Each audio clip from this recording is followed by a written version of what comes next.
Makanya pada hari ini HKTI, Himpunan Kedokteran Tani Indonesia, menyelenggarakan rembuk dengan peternak, baik peternak ayam broiler, ya, peternak ayam pedaging maupun peternak ayam petelur. Yang kita mengundang selain memang pengurus HKTI, tapi juga mengundang dari sisi pemerintah, yaitu Kementerian Pertanian, saya juga bagian dari pemerintah saat ini sebagai Wakil Menteri, Pak Dirjen juga pengurus HKTI sekaligus juga sebagai Dirjen PKH di Kementerian Pertanian, dan Bapak Ibu semua termasuk Pak Singgih dari Pinsar, asosiasi dan lain-lain, termasuk pengusaha perusahaan kita undang semua. Kaitannya adalah kita ini hidup dalam satu atap yang namanya Indonesia. Semua orang tidak boleh ada yang kita rugikan. Peternaknya harus untung, ya, dan kemudian konsumennya juga tidak boleh kemudian dirugikan. Jadi artinya barang itu atau komoditas ayam atau telur itu tidak bisa terlalu mahal, tapi juga tidak boleh kemudian terlalu murah. Jadi ada mekanisme yang diatur oleh negara. Dalam hal ini menjaga supaya ada di range itu. Jadi kalau orang bisnis di bidang perunggasan baik telur atau daging ayam ini, itu sama juga seperti yang lain, apakah beras, jagung, dan lain-lain, yang kita sebut namanya bapoting, barang pokok penting, itu tidak mungkin dan tidak boleh mengambil keuntungan secara ugal-ugalan. Nggak mungkin kemudian kaya, untung gede, besar-besaran di atas penderitaan orang lain. Apakah yang menderita itu rakyat sebagai pembeli maupun yang menderita adalah rakyat sebagai peternak atau petaninya. Itu mekanisme yang memang sudah diatur di bagaimana menjamin produsennya juga harus sejahtera dan juga pembelinya tidak boleh rugi. Hari ini kita merespon beberapa persoalan terkait permasalahan atau yang dihadapi oleh peternak kita, yaitu terkait harga daging ayam dan harga telur. Tadi disepakati bahwa kita banyak ngasih usulan bagaimana supaya makin lama makin baik. Apakah dari suplai bahan baku pakannya, apakah bagaimana subsidi bahan baku pakannya, apakah bagaimana memastikan bahwa tidak ada pengusaha-pengusaha atau tidak ada orang-orang pihak-pihak oknum yang kemudian mencari kesempatan dalam kesempitan dan seterusnya. Secara umum saya bisa sampaikan bahwa salah satu hasil keputusannya adalah mulai tanggal 15 Juli ini nanti harga live bird, ya, harga ayam pedaging di semua peternak gitu. Kemudian dengan size apapun itu kita akan putuskan di harga 19.500 per kilo. Minimal 19.500 per satu kilo berat hidup live bird. Dan juga Rp24.000 per kilo untuk telur. Nah, ini kita tentu saja menjadi bagian dari tugas pemerintah. Dalam hal ini termasuk HKTI juga kita bagian, karena di situ ada pemerintah juga ada pelaku usahanya. Memastikan bahwa harga ini bisa dipatuhi.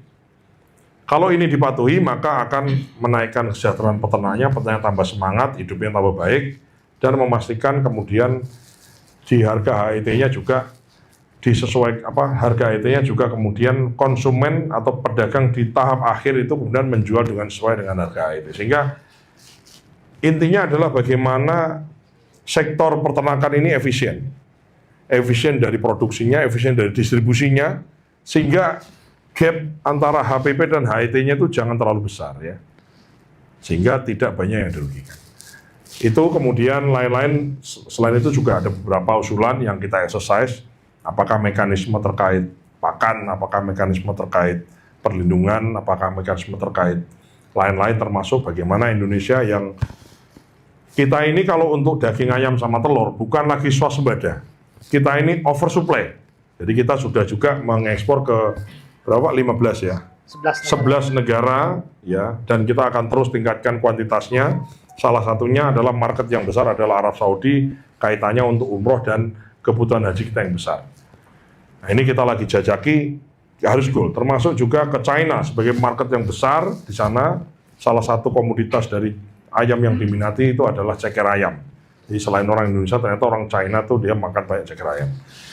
Ini bagian dari diplomasi, ya. Jadi kalau misalnya Pak Presiden banyak jumpa dengan banyak tokoh negara atau kepala negara lain, itu salah satunya urusan begini-begini.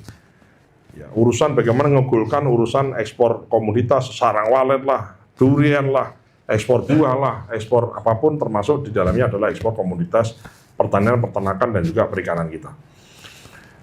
Dan kita menyepakati bahwa rapat-rapat yang diinisiasi seperti HKTI seperti hari ini itu kemudian secara berkala kita bisa lakukan. Kaitannya untuk kita mengevaluasi hasil keputusan rapat sebelumnya, itu ditagih di rapat selanjutnya sambil kita mengevaluasi melihat apakah ada permasalahan baru yang kemudian harus diris dan kemudian harus diperbaiki kinerjanya ke depan. Saya kira itu mungkin dari saya. Kalau mau ada tambahan mungkin Pak Dirjen atau Pak Cecep bisa nambahi. Oke, cukup, mantap. Oke, terima kasih. Pak, kalau sebenarnya penurunan harga di tingkat peternak itu kenapa sih Pak? Yuk Pak Dirjen aja, biar yang ini. Ya, Lelah ngomong dari tadi. terkait dengan penurunan harga tentu ini terkait supply dan demand dan banyak juga penyebabnya. Tetapi keseimbangan supply dan demand ini yang terganggu sehingga pada saat supply kita melimpah, demandnya turun, ya tentu harganya juga menjadi turun. Dan inilah yang terus kita lakukan upaya-upayanya baik jangka pendek, menengah maupun panjang untuk menjaga keseimbangan supply dan demand ini sehingga harga di tingkat peternak itu tidak terlalu jauh dari HAP tetapi juga tidak lebih rendah dari HPP. Karena nanti kalau lebih rendah dari HPP seperti sekarang, peternak kita tidak bisa berkelanjutan dan produksi kita juga terancam. Nah, ini yang itu harus kita jaga. Jadi banyak faktor penyebabnya dari sisi produksi maupun sisi demand. Seperti itu. Nambahin aja. Ini kan ada namanya MBG ini Pak ya. MBG ini punya kebutuhan besar terhadap ayam dan telur. Selain kebutuhannya lain beras, sayur dan lain-lain itu pasti. Jadi MBG ini adalah emerging market satu segmen ya, ngamakan besar gitu. Nah, salah satunya adalah men-trigger kebutuhan dari telur dan ayam. Nah, positifnya adalah ada demand baru dan positifnya kemudian menumbuhkan peternak-peternak yang selama ini ada, yang kandangnya tidak pernah penuh, sekarang penuh. Bahkan juga menumbuhkan peternak-peternak baru. Nah, ini cuman saya tadi salah satu rekomendasi dari rapat ini, kita ingin bagaimana peternak kita ini menyesuaikan juga kalendernya itu sama dengan kalender anak sekolah. Karena memang ini ya MBG ini besar. Ini kan sekarang ini salah satunya mungkin nambah ya karena MBG 3 minggu anak sekolah yang libur. Nah, karena libur adalah gitu. Nah, ini kita ingin, ini kan kondisi baru Pak ya. Ini kondisi baru, belum pernah terjadi sebelumnya dan kita insya Allah kita belajar dari kondisi ini sehingga di hari-hari, di waktu yang akan datang kita lebih prima. Itu aja sebetulnya. Terima kasih. Oke, terima kasih. Wassalamualaikum warahmatullahi wabarakatuh.